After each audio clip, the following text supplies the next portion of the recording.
তো হ্যালো বন্ধুরা, তোমরা সবাই কেমন আছো? আজকে আমার কাছে একটা সিলিং ফ্যান আছে, যেটার বেসিক্যালি প্রবলেম হচ্ছে এই বিয়ারিংটা। কয়েল টয়েল সব চেক করা আছে, সমস্ত কিছু ঠিক আছে।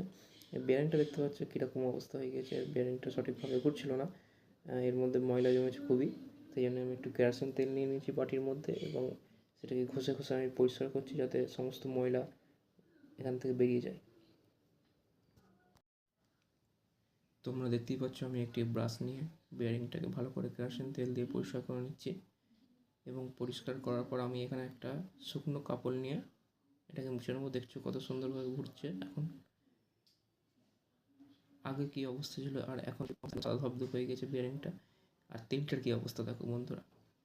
তো যাই হোক, এবার আমি এই বিয়ারিংটাকে একটু হালকা গ্রিস করে দেবো। তোমরা দেখতেই পাচ্ছ আমি ফ্যানটা সেটিং করে ফেলেছি এবং ফ্যানটিকে রানিং করে দিচ্ছি। তো এরকমই